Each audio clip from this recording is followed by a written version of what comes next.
Hello everyone, welcome to the Rediscover Your Stash Hop for July. Our product focus for July are wax seals and flares. I am going to be using a mix of both. I am also going to be scrapbooking these two photographs. I'm going to be using 49 and Market brand new Nature Haven collection. I have so much of this collection, and always the first couple of projects I create with a brand new collection, I am super overwhelmed and I fidget a ton, and that is what we're going to do today. I'm going to start with the things that I know I want to do. My photos are smaller than 4x6, but I'm going to go ahead and mat them both on 1 6x8 paper. So you can see there that it is longer than my photograph. I'm doing that on purpose. We're going to create kind of a fun mat technique with the flares today. So I'm just evening up 3 of the sides of my photo mat, and then I'm leaving the 4th side wider. The other thing I'm doing is that I am centering one of my photos to the left and one of my photos to the right, so that larger area is kind of, they are diagonal from each other. Next, I'm going to ink all of my edges with Vintage Photo Distress Oxide ink. And then, before I even start on creating my layout, I'm going to go ahead and put 3 and 2. So the top photo is getting a wax seal and a canvas flare from Scrap and Happy Studio. The bottom photo is getting 2 smaller canvas flares. I think she calls them mini canvas flares. And then another wax seal right in the middle. So I went through my stash of flares and I went through my stash of already made wax seals and just found a couple that matched. And I wanted to mix and match and use both on my layout today to give you an idea of how you can do that. Then I fidgeted with all of the papers because I knew that I didn't want to use white cardstock. I definitely wanted to take advantage of some of these beautiful patterns in this collection that I had, and I decided on this one. I'm also going to grab this pink, red polka dot and peach polka dot paper, and I'm just going to cut a little strip. So this strip, I believe I cut it at 6x2 or 6x3. I think it's 6x3. And then I'm going to use these layers to kind of pull in just a little bit of color to the background behind my photos. So yeah, those are 6x3. So I'm using 1 red and 1 of those beautiful, beautiful peach papers.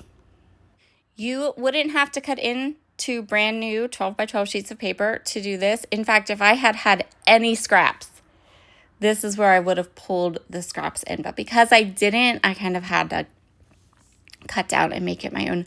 But I really wanted that extra layer of pattern paper behind my 2 photographs. And we're going to do it just like that. And then I'm going to put everything down onto the page. For embellishments, I was instantly overwhelmed.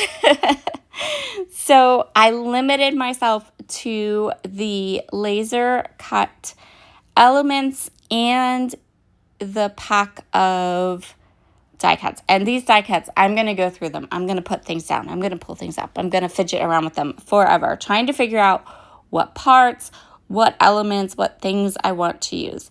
I definitely am the person that is overwhelmed when I have so many choices. So I chose a couple of die cuts that I could then kind of cut apart and use to create as bases for my clusters. I'm going to cut this frame all apart so that instead of having a frame, I have just these little pieces that look like wood sticks. I'm going to ink them up, and they are going to be the base for some of my clusters. I've also added a couple of little phrase pieces from the die cut pack, and there are some phrases that were appropriate to my photos on the flares. So we have, while there is not on this page a big, huge, like in your face title, there are enough little phrase and journaling or sentiments and things on it that are appropriate to the photographs. So I'm going to go ahead and create a visual triangle with some clusters. These clusters are going to include those wooden strips that I cut the frame apart. They're going to include another little die cut piece that I inked up and cut in half. And then I am going to create my own little floral clusters. So I'm going through, there's one laser cut die cut pack in the collection that's like wood and cherries, not cherries, strawberries and balloons and little banners and things like that. But then there's another one, the second laser cut embellishment just has individual pieces, so individual flowers, individual elements. That's the one we're using today, the one that has the individual elements, so I can build my own clusters. For my background, I chose one of the pre-printed backgrounds that really is going to add a lot to my layout, so I don't need to add a lot of extra clusters and things, just a little bit. So I'm keeping the clusters kind of small, but I'm pulling in some of the different colors because the background I chose has those really deep dark red elements and they kind of pop. And I didn't want the layout to look monochromatic or too heavy on the red. So I'm pulling in more of some of the yellows and the pinks and the whites into the clusters. I also went ahead and added in these little butterflies, one in the bottom right and one in the top left. I just liked the look of them. There was a little bit of open space down there, and I thought they kind of gave the page a little bit more of a cohesive look. And then the last thing I'm going to do is frame the page on all four sides with some vintage photo distress oxide ink. I am using a pretty heavy hand here, getting a lot of ink just around the edges just to reinforce the edges of the paper and to give my page a definite ending spot. And that's where we are going to call this layout done. Be sure to check out the hop list below. We have a pretty small hop this month, so you should be able to kind of go ahead and go through it fairly quickly and check out some more inspiration using flares and wax seals. Have a wonderful day, and I'll talk to you again soon.